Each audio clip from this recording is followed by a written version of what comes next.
Hello, all. This is Dr. Dave Maslach talking about reciprocity.com, the sharing economy proofreading platform that I'm trying to build. The E is spelled with a 3. And in this particular video, I really wanted to talk about what do thesis advisors look for in a graduate school application or a graduate school applicant. So this is part of my thesis help series where I put out every single Friday where I try to help you to become a better graduate student, can both get into a graduate program and to excel as a graduate student. So this is mainly geared towards undergraduate and graduate students. And then, if you're a professor as well, you can follow along. This is, it's free to everybody that wants to listen. So what do thesis advisors look for in a prospective graduate school applicant? So this is particularly relevant for those who are interested in getting into graduate school. So the answer to this question is you want to make sure, or we look for, so I'm a professor of innovation and strategy and entrepreneurship at a large school in Florida. So we are looking for somebody that's going to make us look really good. So we're looking for somebody that's going to go the extra mile and for somebody that is going to do an extremely good job at their research. That's the name of the game when we do this kind of stuff. We're always looking for how, you have to think about our motives and our incentives and the way that we make it as an academic, and we become more prestigious as an academic, or we have better quality, perceptions of better quality as an academic, is A, we publish more, we do more research, as well as B, we help out academia by making sure that there's wonderful graduate students that are going out there and they're doing wonderful things, and they are becoming professors themselves at great institutions, right? So we are sorting for, what we're looking for is, do you have what it takes to become a great professor in the future? So we're always thinking about training professors. Now, a PhD or a graduate school program, we're thinking about training researchers in mind. So some of you might go into industry, and that's fine. But from our perspective, we're always looking for people that are interested in becoming professors themselves or researchers in a institution where they can carry on the research that we're training them in, right? So we're looking for different things, different cues to show that you have what it takes in graduate school, because it's really tough. It's very difficult to do. I mean, I went through it. I found it really tough, and there's virtually nobody I know of that will say that it's an easy thing to do, to go through graduate school and to focus on doing research and doing a good job at it. It's a tough thing. So the questions we'd probably ask or we'd be interested in, particularly in a business school. So do you have a high enough GMAT or GRE, right? So GMAT is the first thing we're going to be looking for. That's the entrance exam to get into graduate school in a business school. Right, so we're looking for, is your score high enough? So typically, you probably would want something around a 700, which is really high. You're in the 90th percentile, I believe. And what we do is we use that for a screening mechanism to screen out people that, maybe they didn't study enough for the GMAT and they have to retake it, or maybe they just require more work and stuff like that. We're just using this as a screening mechanism. And we're kind of looking for a general cutoff. So that's why, if it's really low, you're probably not going to be looked at. But if it's kind of low, that's okay. If you're really high, it's going to make a big difference in terms of who looks at you, right? The other thing is, what is it, or what do you have what it takes to go into an amazing institution as a researcher? So do you have different personality characteristics? Have you gotten straight A's in your undergraduate program? Are you going above everything that's asked of you? These are all really big cues for us in order to judge your skills and ability as a researcher, right? So we're always thinking about that. are you going to have what it takes to get out into the research world?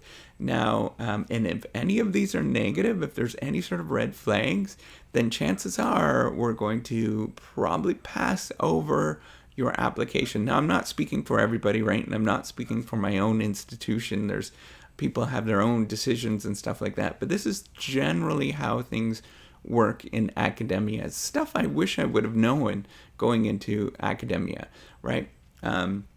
The other thing that you should be thinking about, so this is a really important thing, right? Do you have what it takes to make my job as a professor? Do you have what it takes to make my job easier? Right? So different things that you can highlight to make my job easier, that you take initiative, right? So you were a person that you did something for me before you even asked, right? So before your application, maybe you spent a week doing some data analysis, right? So this is why at your own institution, you have an unfair advantage. If there's somebody that you really want to work with, just go out there and do a bunch of grunt work for them. That's going to look really favorable for you to get into graduate school, right? Because there's hardly anybody that's willing to do that, to do something for free. And, you really, really have to do that kind of stuff. And the other thing to highlight is not only that you have interests that are overlapping with your supervisors or potential advisors' interests, but, do you have specific skills that I don't have or your advisor is not going to have? So, for example, are you willing to sit down and do a bunch of programming, computer programming? We're always looking for people that can do that kind of stuff. It's really tough to do, right? And it takes a lot of time. So if you can do that, that's a great skill to highlight. Are you a really good writer? A bunch of what we do is writing in academia. So if you're a great writer, that's going to help out, right? Because if you could sit down and write a bunch of stuff and make sense of things, that's going to really help out, right? Is there something that you possess that you can highlight to show that it is something that I can't do, that you can do much better than everybody else? That's really important to think about when you're doing this. Now, another way that you can get into graduate school is to use your own personal contacts. It's a really important thing, right? So if you have your own advisor, that if you have maybe an undergraduate faculty member that you really clicked with, and you think that they have potential contacts at a certain place, make sure you reach out to them, because I'm going to be much more open to somebody that is contacting me, like a friend of mine that is contacting me and saying, hey, I got this great student. Why don't you look at this great student? You probably would want to work with them, right? So that's important to think about, that sort of reference point, or that reference. That's going to make a big difference in terms of my perspective as somebody that's looking for somebody that, that is going to go into graduate school, right? And last but not least, and not everybody looks at this, right? So this is my own personal thing that I look for. Are you a nice person? Are you doing things that make you highlight or make you seem that you're an extremely nice person? That you're going out of your way to be a nice person, and that you're personable, and you're just not going to be crabby to work with. That's important for me, because you spend a lot of time with this person on a regular basis where you're interacting. And here's the other thing is me as an advisor or a professor, I'm probably going to be giving a lot of negative feedback, and that's just the process, right? Because the negative feedback is how you learn, and that's how you develop at going through the program, right? So you're always getting negative feedback throughout the process. That's the learning process, right? So you have to be a type of person that's able to sort of process that and make sense of it, and then not get too agitated and run off and be mad at me and stuff for giving you feedback. That's an important skill to know. So I'm looking for that person that's going to be really nice and being sort of open and okay with getting feedback at the same time. That's really important, right? So being polite and decent and focusing on just being a generally awesome person, that's going to go a long ways, right? That's going to go a long ways with your application through the sort of initial screening period of looking off, do you have your requisite courses, and Do you have, did you do a great job on your GMAT and GRE and things like that, right? Or do you have a proficiency in English, for example? That's what we're looking for. And by the way, most schools across the world are going to look for a proficiency in English because, unfortunately, that is the language of science. Most things are published, most sort of really credible work is published in English. So you're going to and it's an unfair advantage for people that English is their native language. It truly is.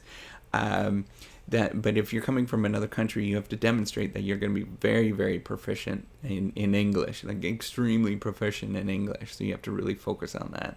And apologizing for the profession in general that there is this bias, but that's just the way that things have evolved. So in order for you to excel, you're going to have to learn English and become very proficient at it.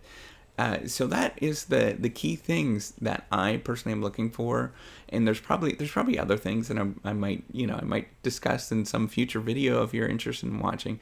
But those are critical things that we're all looking for.